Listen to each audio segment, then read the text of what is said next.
ताजमहल, प्रेम और स्थापत्य का शिखर, एक इतिहास और प्रेरणा, हिस्ट्री एंड इंस्पिरेशन। ताजमहल का निर्माण मुगल बादशाह शाहजहां ने अपनी प्रिय पत्नी मुमताज महल, असली नाम अर्जुमंद बानो बेगम, की याद में करवाया था। मुमताज महल का निधन 1631 ईस्वी में बुरहानपुर में 14वें बच्चे को जन्म देते समय हुआ था। उनकी मृत्यु से शोकाकुल शाहजहां ने यमुना नदी के किनारे आगरा में विश्व की सबसे खूबसूरत इमारत बनाने का फैसला किया। निर्माण काल 1632 ईस्वी में निर्माण शुरू हुआ और मुख्य मकबरा 1648 तक तैयार हो गया।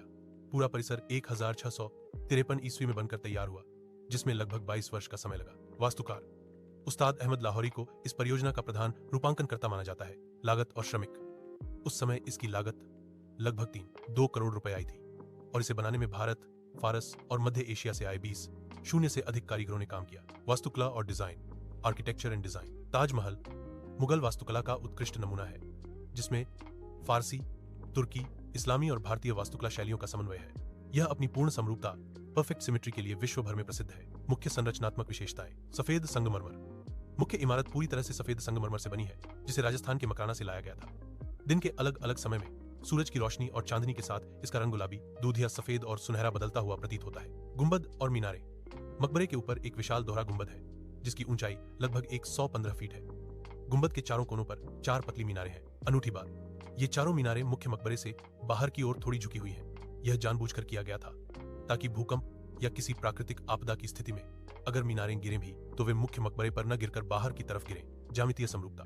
पूरा परिसर एक विशाल 4 दीवारी के अंदर है, जिसमें मुख्य मकबरा, एक मस्जिद, एक मेहमानखाना, गेस्ट हाउस और एक सुंदर चारबाग शैली का बगीचा शामिल है। सजावट और पच्चीकारी, डेकोरेशन एंड पियत्रादुरा। ताजमहल की दीवारों पर की गई सजावट इसकी सबसे बड़ी खासियत है। पच्चीकारी, पियत्रादुरा।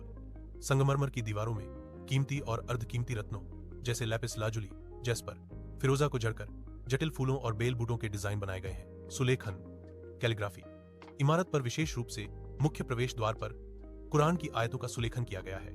सुलेखों को इस तरह से डिजाइन किया गया है कि नीचे से देखने पर भी सभी अक्षर एक समान आकार के दिखाई देते हैं। मकबरे। मुख्य मकबरे के केंद्र में मुमताज महल और शाहजहां की नकली कब्रें, सीनोटैफ्स हैं। असली कब्रें इनसे ठीक नीचे निचले तल पर हैं, जहां पर्यटकों को जाने की अनुमति नहीं है। विश्व विरासत, वर्ल्ड हेरिटेज। ताजमहल भारत का सबसे महत्वपूर्ण पर्यटन स्थल है, जिसे 1983 में यूनेस्को विश्व धरोहर स्थल घोषित किया गया था। इसे अक्सर दुनिया के नए 7 अजूबों में से एक माना जाता है और यह हर साल लाखों पर्यटकों को आकर्षित करता है। यह दुनिया के लिए मुगल कला की समृद्धि और एक व्यक्ति के अपनी पत्नी के प्रति गहरे प्रेम की गवाही देता है।